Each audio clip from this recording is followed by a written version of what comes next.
Saudara-saudara, tema khotbah Natal saya pada pagi hari ini adalah kelahiran Yesus Kristus itu melawan status quo. Nah, status quo, saudara, itu adalah satu keadaan yang sedang berlangsung atau berjalan, ya. Satu keadaan yang established, ya. Misalnya keadaan sekarang di negara kita, presidennya namanya Jokowi, ya, pemerintahannya ya seperti itu, ya, menterinya bekerja sebagaimana kita lihat sekarang, ya, ini namanya status quo, ya, apa yang sedang berjalan atau apa yang sedang berlangsung.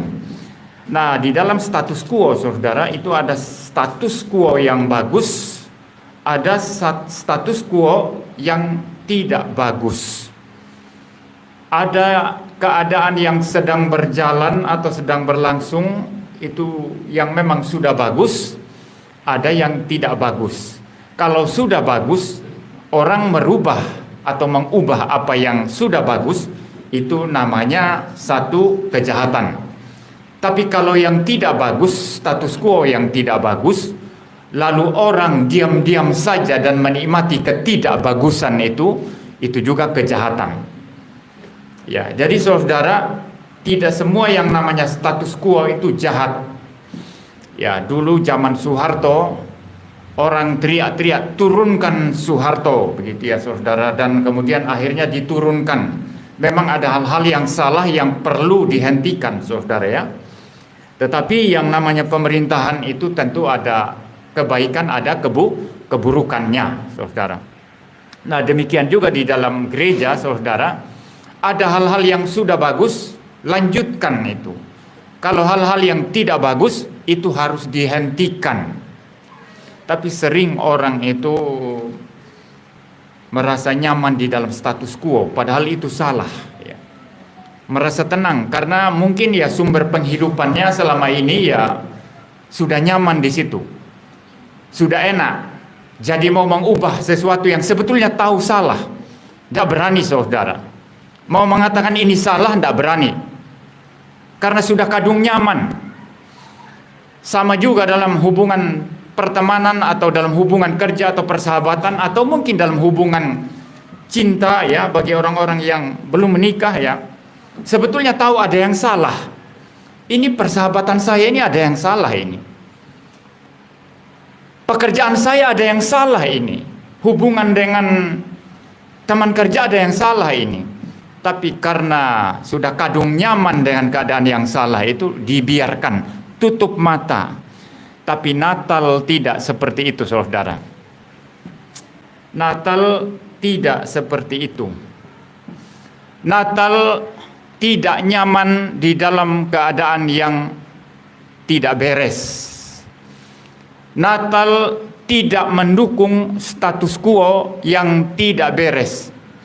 Zaman itu keagamaan dikuasai oleh ahli-ahli Taurat, orang-orang Farisi yang suka pakai jubah besar-besar, lalu berdiri di tengah-tengah orang banyak, suka sekali menerima penghormatan dari orang-orang, suka sekali dipuji, suka sekali kalau orang membungkuk kepada mereka, dan mereka mengajarkan firman Tuhan, Taurat yang diajarkan Musa, tapi dengan tafsiran mereka yang salah. Bahkan ketika Mesias itu datang, mereka tidak mengenal Mesias yang sudah dijanjikan dalam perjanjian lama. Mereka menolak Mesias itu karena mereka berada di dalam status quo yang salah. Ada banyak orang Kristen berada di dalam status quo yang salah. Ada banyak orang Kristen memperingati Natal ya sebagaimana dulu tahun lalu juga begitu. Tahun lalu ada sinterklasnya. Tahun lalu ada perayaan-perayaannya. Tapi inti daripada Natal itu sendiri seperti apa itu sudah dilupakan, saudara. Tapi sudah kadung nyaman dengan hal-hal yang salah. Natal-Natal yang salah. Dan itu diteruskan, saudara. Tapi Natal yang sesungguhnya itu membongkar status quo yang salah. Saudara, beberapa bulan ini saya memelihara janggut. Saya dulu tidak punya janggut, saudara. Banyak orang memberi masukan, Pak, tidak cocok Pak Pendeta. Nanti dipanggil Pak Ustadz nanti katanya. Ya, tapi janggut kan milik laki-laki saudara ya. Itu tidak boleh dong, itu janggut milik Pak Ustadz, lalu pendeta tidak boleh pakai janggut ya. Tidak boleh ya saudara ya. Istri saya protes, anak-anak saya juga protes. Saudara, tapi ini hal-hal yang sebetulnya tidak terlalu penting ya. Anda mau pakai kumis atau janggut, atau tidak pakai kumis atau janggut, itu bukan hal yang prinsip ya. Ya, maka sekali-kali saya mau membongkar status quo yang tidak terlalu penting ini. Sekali-sekali saya pelihara janggut. Ya, nanti kalau sudah bosan saya akan cukur janggut saya ini, saudara. Ya, tapi Natal itu membongkar status quo yang sangat penting sekali. Yang salah-salah. Dan kita akan bongkar satu persatu apa yang Natal itu buang ketika Yesus Kristus datang. Saudara-saudara, yang pertama-tama kalau saudara memperhatikan, kelahiran Kristus itu ditandai dengan datangnya seorang nabi yang membuka jalan bagi Yesus Kristus. Namanya Yohanes Pembaptis. Nah, Yohanes Pembaptis ini saudara tidak seperti nabi-nabi sebelumnya. Mereka mengajar di bait Allah. Mereka berkhotbah di hadapan para raja. Mereka berkhotbah di kota-kota di Israel. Tapi Yohanes Pembaptis ini beda sendiri. Kalau orang Jawa bilang apa? Nyeleneh sendiri. Dia khotbahnya di padang gurun. Bukan di Yerusalem, bukan di bait Allah. Di padang gurun.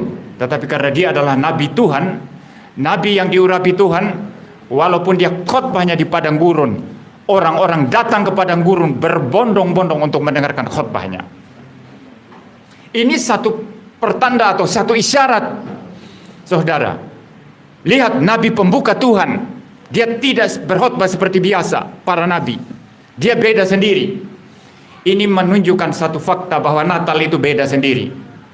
Natal tidak seperti yang diperkirakan ahli-ahli Taurat, orang-orang Farisi atau pemuka-pemuka agama yang ada pada saat itu.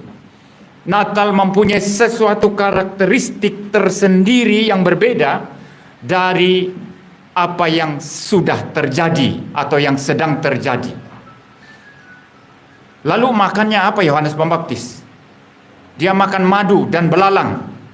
Saudara, makanan yang tidak umum bagi orang yang established, kecuali orang-orang yang mengembara ya, pergi dari satu tempat ke tempat lain, lalu tangkap belalang di padang lalu dimakan.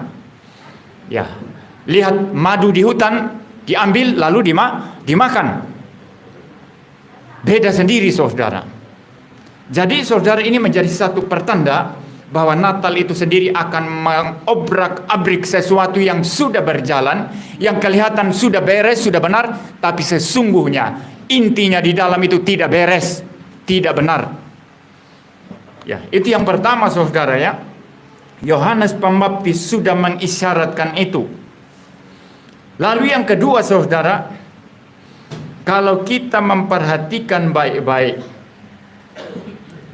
sebagaimana di dalam pembacaan firman Tuhan tadi ada dua bagian ya, di dalam Injil Lukas dan Injil Matius. Di dalam Injil Lukas tadi kita melihat tentang bagaimana Kristus itu lahir saudara. Ya. Lalu kemudian di Injil Matius kita melihat bagaimana orang-orang Majus dari timur datang untuk menyembah Mesias yang baru lahir itu.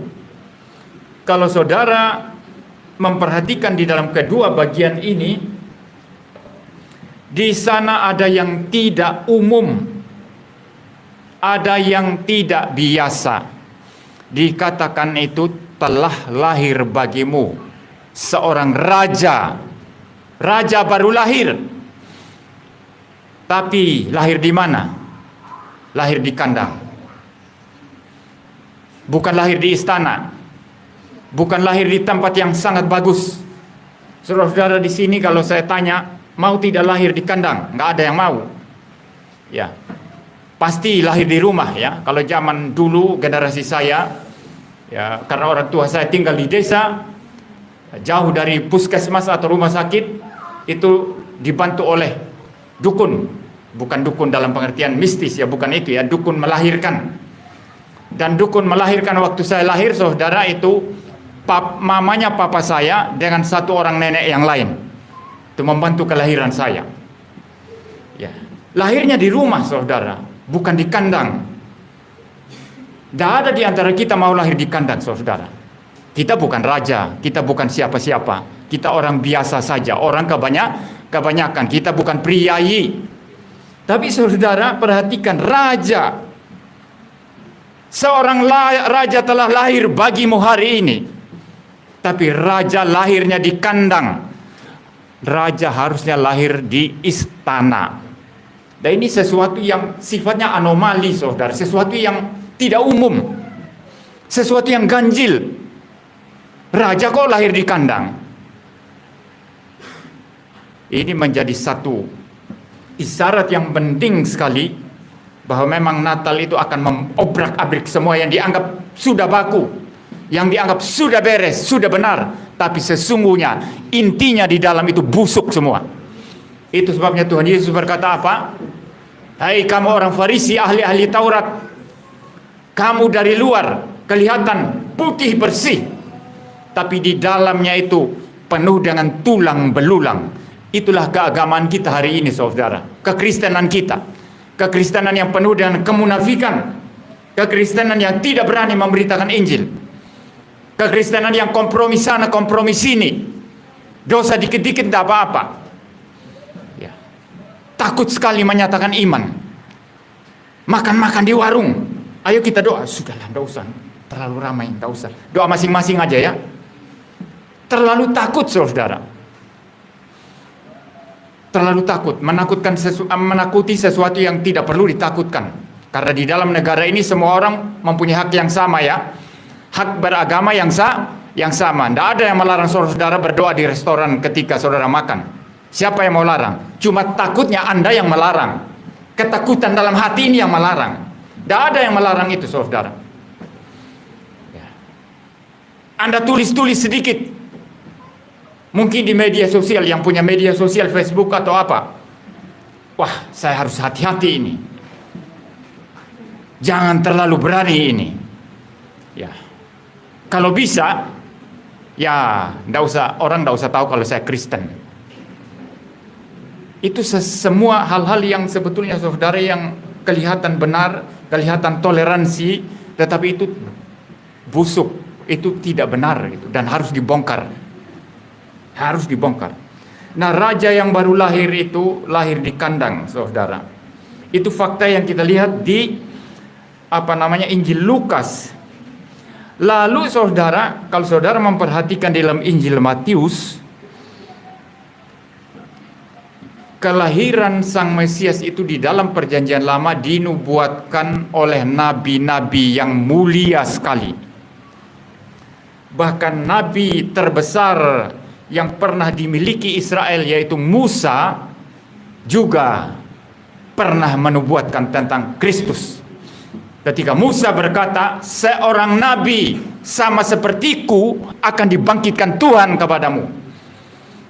Lalu ada apologet Islam itu mengatakan itu merujuk kepada nabi mereka, ya.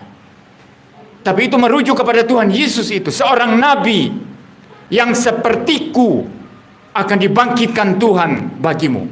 Itu nubuatan bagi Tuhan Yesus, saudara. Nubuatan bagi Tuhan Yesus. Semua nabi-nabi Perjanjian Lama, baik nabi-nabi besar seperti Yesaya dan lain-lain, maupun nabi-nabi kecil seperti Mika, semua menubuatkan tentang kedatangan kelahiran Sang Mesias itu, yaitu Tuhan Yesus Kristus.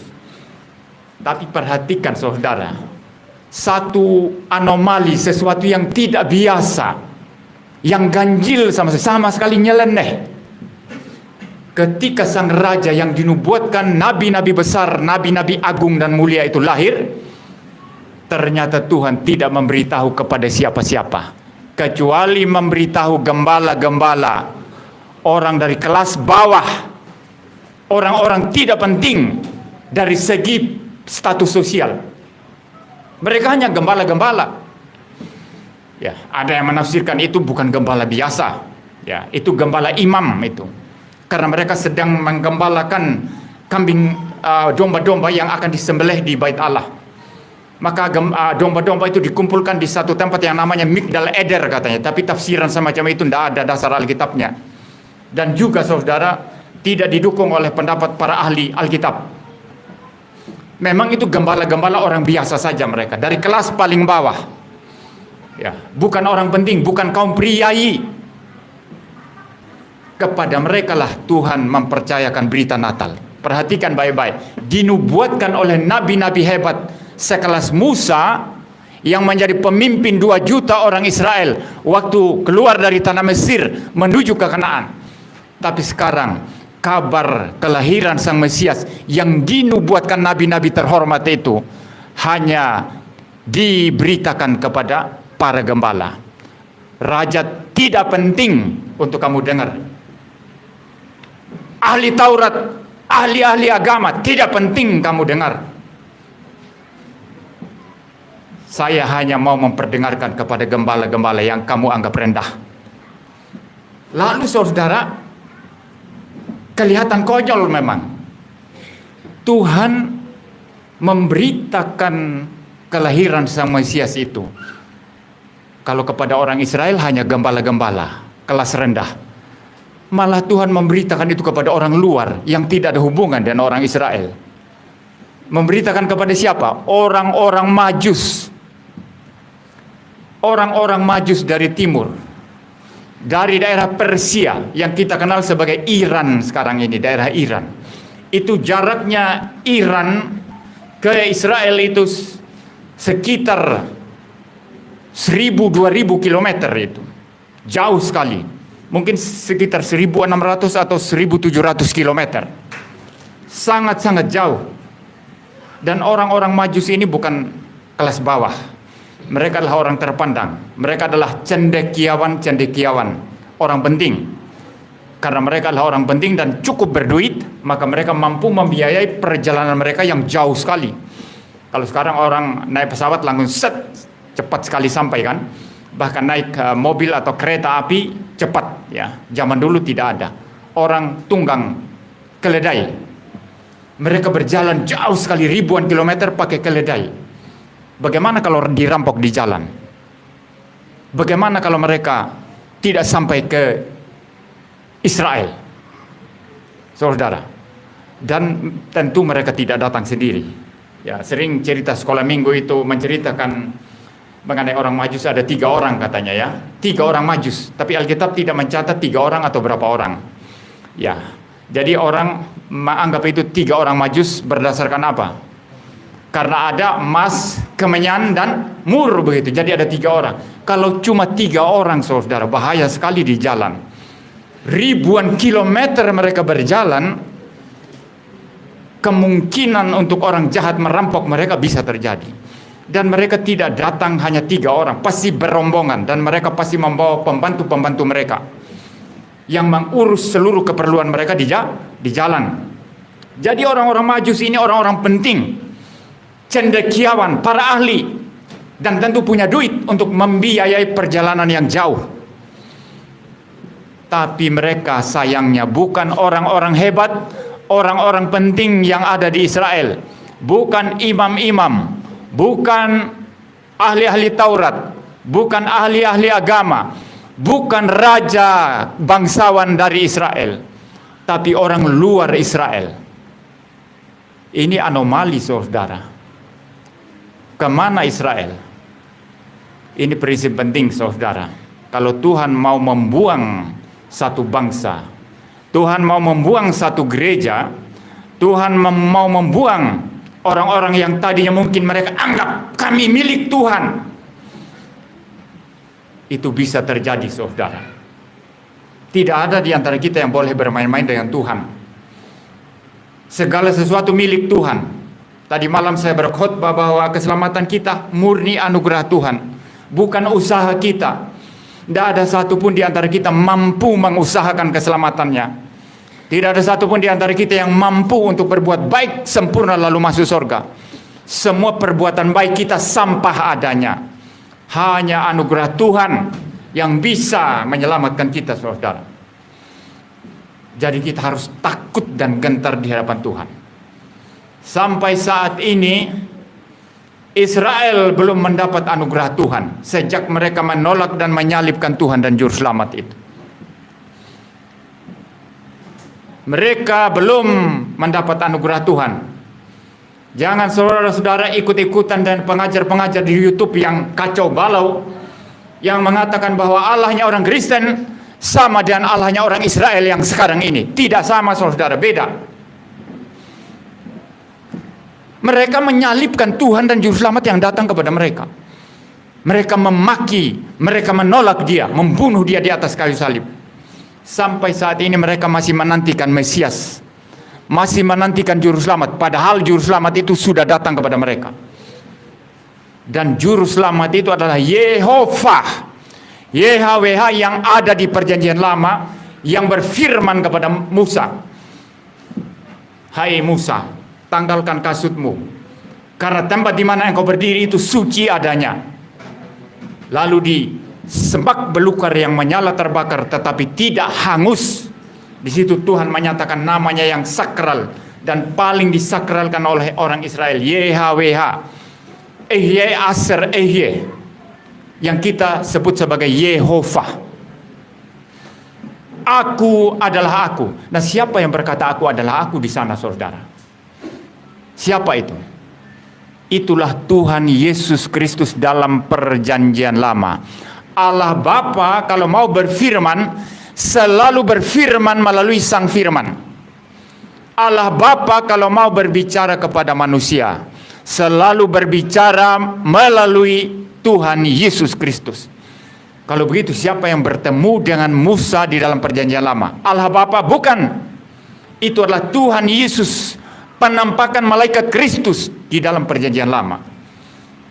Tapi cilakanya orang-orang Yahudi ini, ahli-ahli Taurat, orang-orang Farisi, pemuka-pemuka agama, orang-orang ahli Israel, ketika dia yang berfirman kepada Musa sebagai aku adalah aku datang, mereka justru menolak dia, menyalibkan dia. Sampai saat ini mereka masih menantikan Mesias.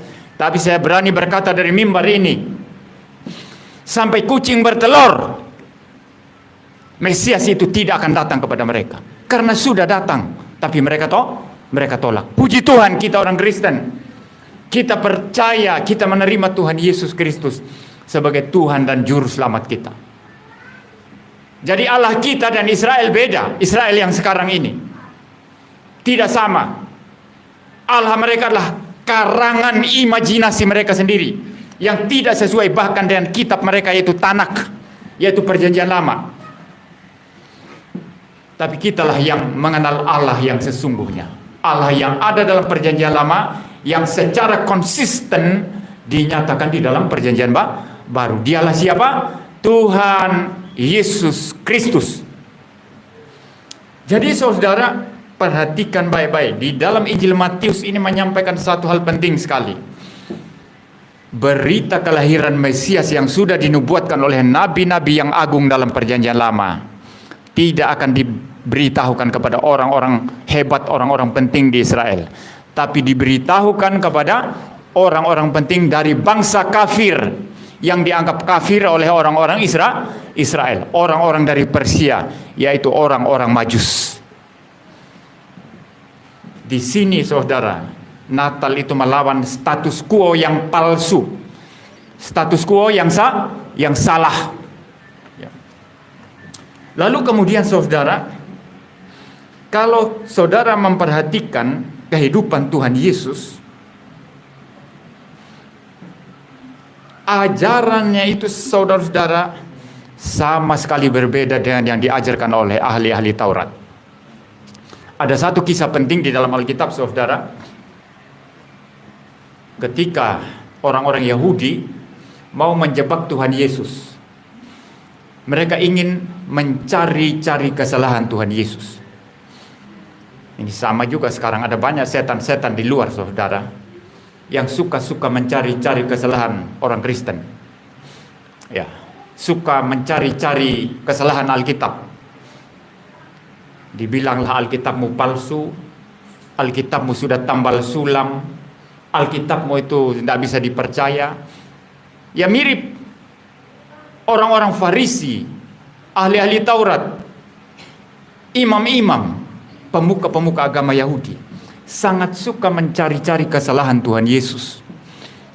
Suatu saat dengan cara yang ekstrim sekali, mereka mencobai Tuhan Yesus, ya, dengan cara menangkap seorang perempuan yang dianggap berzinah. Tapi konyolnya saudara, orang berzinah itu kan tidak bisa berzinah sendiri, ya. Masa laki-laki dia hanya sendiri berzinah sendiri? Kan tidak bisa. Laki-laki kan harus berzinah sama perempuan, kan? Perempuan berzinah sama laki-laki, kecuali kalau sekarang ini, ya, kayak di dunia barat sana atau mungkin juga di Indonesia, itu homoseksual itu sudah berkembang, ya. Itu laki-laki berzinah dan sesamanya laki-laki, perempuan berzinah dan sesamanya perempuan, saudara. Nah, orang-orang Yahudi ini menangkap perempuan yang dianggap kedapatan berzinah, tapi laki-lakinya tidak tahu di mana. Ya. Lalu mereka bawa kepada Tuhan Yesus. Lalu mereka bilang, menurut hukum Taurat Musa, perempuan ini yang kedapatan berzina ini harus dilempari batu sampai mati. Ya. Mereka ingin menjebak Tuhan Yesus di sana. Ya. Mereka ingin menjebak Tuhan Yesus. Tapi Tuhan Yesus tidak mau dijebak oleh mereka. Malah dikatakan di dalam Alkitab, Tuhan membungkuk lalu menulis-nulis di tanah. Ada yang mengatakan mungkin Tuhan Yesus sedang menulis-nulis, ya, menghitung-hitung dosa-dosa mereka ini, yang sedang mencobai Tuhan Yesus. Lalu Tuhan Yesus bilang apa? Siapa yang tidak berdosa di antara kamu, silakan dia yang pertama kali angkat batu, lempar perempuan ini sampai mati. Tapi mereka sadar bahwa mereka semua adalah orang berdosa. Tidak ada satupun yang berani ambil batu sesuai hukum Musa lalu melempar pejinah itu. Satu persatu mereka malah meninggalkan Tuhan Yesus, mulai dari umurnya yang paling tua sampai yang paling muda. Ya, ada penafsir yang mengatakan kenapa yang paling tua lebih dahulu meninggalkan Tuhan Yesus? Karena dia yang paling sadar dosanya paling banyak. Ya, itu logis, ya. Orang lebih tua pasti dosa lebih banyak. Saya umur sudah 50, ini tahun depan ini sudah 52 tahun, saudara. Ya. Jadi dosa saya pasti lebih besar dari guru Injil Enro ini yang masih muda. Bahkan belum sampai 30, ya. Belum 30, ya. Dosanya masih jauh lebih kecil daripada saya. Dosa saya pasti lebih besar. Maka dikatakan dari yang paling besar sampai yang paling kecil meninggalkan. Hanya tinggal Tuhan Yesus dengan perempuan yang kedapatan berzina itu. Lalu Tuhan Yesus bilang apa? Aku pun tidak menghukum engkau. Pergilah dan jangan berbuat dosa lagi. Jadi saudara, di dalam pemikiran orang-orang jahat, ahli Taurat, orang Yahudi, pemuka agama Yahudi ini, mereka pikir firman Allah itu bisa dipakai untuk menjebak orang. Firman Allah bisa diperalat untuk menghancurkan orang lain. Ini sangat berbahaya, saudara. Kalau ada pendeta pakai ayat firman Tuhan untuk menyerang jemaat atau menyerang siapapun, itu pasti pendeta tidak beres. Saya sendiri, saudara, tidak pernah terima pesanan untuk hancurkan orang, ya. Ya, saya punya YouTube, saudara. Jadi ada orang kirim-kirim, Pak, bahas ini. Kalau itu selama masalahnya itu ajaran benar atau salah, ajaran sesat atau tidak sesat, saya pasti bahas. Tapi kalau hanya sengaja untuk menyerang orang, saya pasti tidak mau. Karena itu namanya memperalat firman Tuhan untuk menyerang orang, menembak orang. Di banyak gereja, firman Tuhan ini diperalat untuk memperkaya diri, saudara. Beri persembahan yang banyak.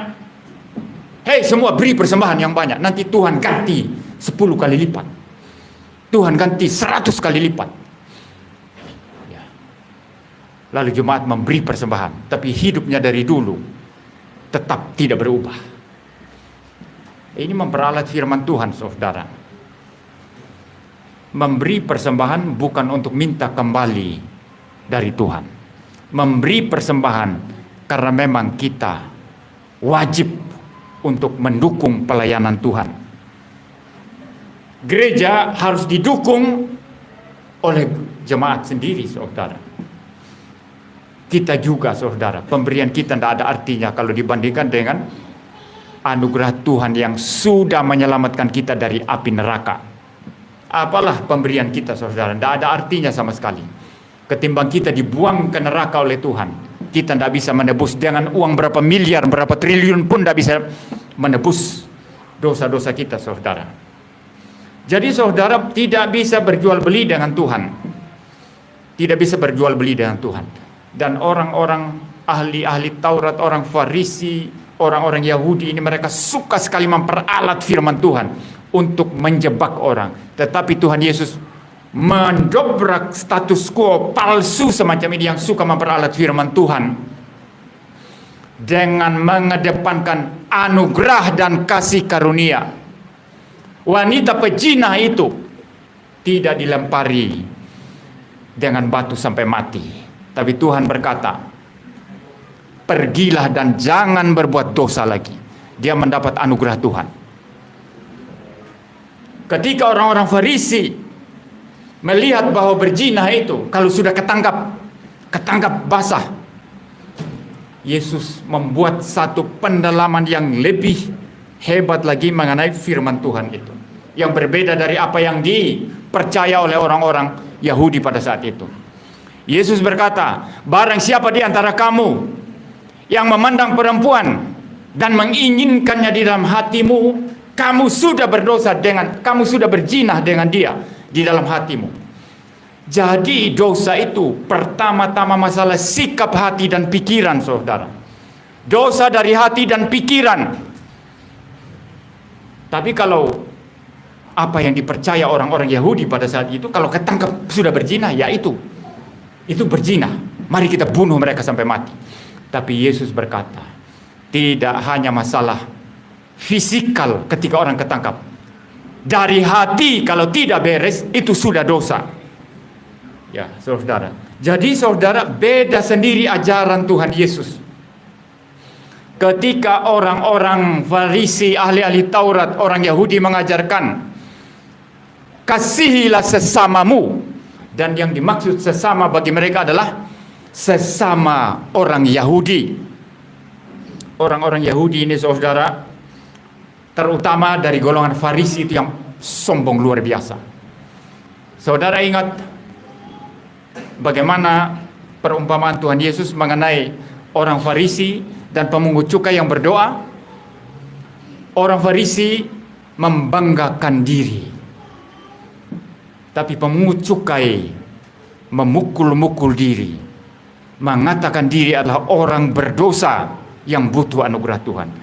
Yesus berkata, dialah yang mendapat pembenaran dari Tuhan. Sedangkan yang membenarkan diri, yaitu orang Farisi, dia pulang tanpa dibenarkan karena dia menganggap diri sudah benar. Orang-orang Farisi ini kalau berdoa, saudara, itu pokoknya ada 3. Pokok kebanggaan mereka dalam doa mereka ada 3. Sangat rasis, saudara. Saudara tahu rasis ya? Sangat kesukuan luar biasa. Tuhan, kami bersyukur karena kami adalah orang Yahudi dan bukan orang kafir. Itu pertama. Kedua, mereka berkata, Tuhan, kami bersyukur karena kami orang Farisi dan bukan dari golongan yang lain. Ketiga, mereka berkata, Tuhan, kami bersyukur karena kami lahir sebagai laki-laki dan bukan perempuan. Oh, ini sudah sangat rasis, saudara, dan sangat-sangat diskriminatif ya. Dikira yang mempunyai surga atau yang akan masuk ke surga itu hanyalah laki-laki saja ya, dan perempuan tidak perlu masuk surga. Dan ini adalah kejahatan-kejahatan di dalam doa-doa orang Farisi, saudara. Tetapi apa yang diajarkan oleh Tuhan Yesus sama sekali berbeda dengan yang dipercaya oleh orang-orang Farisi ini. Apa yang diajarkan Tuhan Yesus berkata apa? Kasihilah musuhmu dan berdoalah bagi mereka yang menganiaya kamu. Musuh harus dikasihi. Orang-orang yang membenci kita, yang menganiaya kita, harus didoakan. Ini pesan yang sangat penting sekali, yang sangat-sangat berbeda dari apa yang diajarkan oleh orang-orang Farisi, ahli-ahli Taurat, pemuka-pemuka agama Yahudi pada saat itu, saudara. Dan oleh karenanya, saudara, di dalam hal pengajaran dan di dalam hal pengajaran ahli Taurat dibandingkan dengan pengajaran Tuhan Yesus, itu ada perbedaan yang fundamental. Sesuatu yang melawan status quo, yang salah, saudara, yang tidak benar, yang suka mempermainkan firman Allah untuk kepentingan mereka, untuk menghantam orang lain. Lalu, saudara, kalau kita melihat hidup antara orang-orang Yahudi, pemuka-pemuka agama, dengan kehidupan Tuhan Yesus juga bertolak belakang. Kalau ahli-ahli Taurat, pemuka-pemuka agama Yahudi suka pakai jubah besar-besar, lalu berdiri di pasar-pasar, berdiri di tempat-tempat umum, lalu suka mendapat penghormatan. Suka sekali kalau orang membungkuk kepada mereka. Mereka sangat berharga sekali. Jadi harga mereka itu ada di mana? Pada penghormatan orang lain kepada mereka. Saudara, kalau kita hidup berdasarkan pandangan orang lain terhadap kita, maka kita adalah orang yang tidak mungkin bisa hidup dengan sejahtera, hidup dengan tenang. Kalau sedikit saja kata-kata orang nanti mungkin nyelekit di telinga kita, kita langsung tersinggung, tidak bisa tidur malam. Untuk apa, saudara? Hiduplah, jadilah diri Anda sendiri, sebagaimana Tuhan Yesus mengasihi saudara-saudara sekalian. Tidak boleh kita hidup berdasarkan apa kata orang. Hidup berdasarkan apa kata firman Tuhan. Nah, orang-orang Yahudi ini suka sekali mendapat penghormatan. Kalau orang tidak menghormati mereka, maka mereka akan sakit hati. Suka sekali tampil di depan umum, membanggakan diri, menepuk dada mereka. Tapi lihat Tuhan Yesus, saudara, beda sendiri. Dia bergaul dan pemungut cukai dengan orang-orang yang dianggap berdosa. Bergaul dengan para pelacur, tapi bukan melacur, tapi dia meminta mereka untuk bertobat dan memberikan mereka kasih karunia. Sakeus, orang pendek, saking hormatnya kepada Tuhan Yesus, ketika ada banyak orang berkerumun, dia rela naik di atas pohon untuk melihat Tuhan Yesus. Dan Tuhan Yesus menghargai dia, menerima dia, makan di rumah Sakeus, saudara. Beda sendiri. Jadi Tuhan Yesus itu, kalau istilah kita sekarang apa? Merakyat. Hidup bersama rakyat. Merasakan denyutna di rakyat. Pemerintah sama, saudara. Pemerintah yang beres, itu yang merasakan denyutna di rakyat. Pemerintah tidak beres, itu yang suka selalu di atas dan hanya mau memerintah. Tapi Yesus Kristus berbeda. Dia tahu rakyat. Dia tahu umatnya, dia tahu kesulitan mereka, dia tahu penderitaan mereka. Dia datang kepada mereka, dia perhatikan mereka, dia mengasihi mereka, dia menangis bersama mereka yang menangis. Saudara-saudara, kalau membaca Injil Yohanes, ada satu ayat paling pendek di dalam Injil Yohanes. Kalau dalam bahasa Inggris hanya 2 kata, Jesus wept. Kalau dalam bahasa Indonesia ada sekitar 3 kata, maka menangislah Yesus. Itu pada saat Lazarus akan dibangkitkan. Saudara nanti membaca Injil Yohanes setelah pulang dari sini. Hanya ada 1 kali ayat yang pendek sekali itu diberitakan bagaimana Tuhan Yesus menangis. Saudara, Yesus sangat peduli, sangat perhatian, sangat mengasihi, dan sangat tahu keadaan kita masing-masing. Tidak peduli sekusut apa masalah saudara, tidak peduli serumit apa hidup saudara, tidak peduli dosa itu bagaimana merongrong saudara, merusak saudara, tidak peduli bagaimana setan merusak saudara. Tapi Yesus tahu semua itu, dan Yesus satu-satunya jalan keluar untuk kesulitan-kesulitan karena dosa dan karena pekerjaan setan. Orang Yahudi tawarkan ini sama sekali tidak, kecuali kebanggaan mereka, kesombongan mereka. Ya, yang hanya mau menghakimi orang. Ini pezina, bunuh dia. Ini pemungut cukai, tidak boleh kita dekat-dekat, nanti kita jadi haram, jadi tidak halal, tidak suci. Itu pemuka-pemuka agama Yahudi, saudara. Tapi Yesus menyentuh mereka, mendoakan mereka, memperhatikan mereka, makan bersama-sama dengan mereka. Jadi dari hidupnya saja Yesus bertolak belakang dengan mereka. Maka saudara, Yesus di sini melawan status quo yang salah. Dan ini harus menjadi spirit Natal. Apa yang terjadi di gereja saat ini, apakah itu salah atau benar? Apa yang terjadi dan khotbah-khotbah dari mimbar, masih memberitakan Tuhan Yesus atau tidak? Atau memberitakan hal-hal yang lain? Ada banyak gereja sekarang itu, pendeta tidak beda dengan motivator ya. Tidak ada firman Tuhan di dalamnya, tidak ada Kristus, tidak ada teguran bahwa manusia sudah berdosa dan butuh Tuhan Yesus. Tapi yang ada hanya motivasi-motivasi yang tidak ada firman Tuhan. Tidak berbeda kalau saudara-saudara pergi ke motivator-motivator itu. Atau lebih celaka lagi, mimbar gereja tidak berbeda dengan mimbar daripada stand up komedian. Dari awal sampai akhir lucu-lucu, ketawa-ketawa orang-orang, tapi tidak ada firman Tuhan di dalamnya. Ini status quo saat ini yang harus dirombak. Mimbar Kristen harus memberitakan Tuhan Yesus, tidak boleh keluar dari sana, memberitakan keselamatan dari Dia, memberitakan bahwa kita orang berdosa dan butuh anugerah Tuhan. Tidak boleh keluar dari situ. Kalau keluar dari situ, mimbar itu tidak beres. Apa yang terjadi saat ini saudara? Kalau status quo-nya salah, kita harus rombak. Kita harus berani berkata tidak.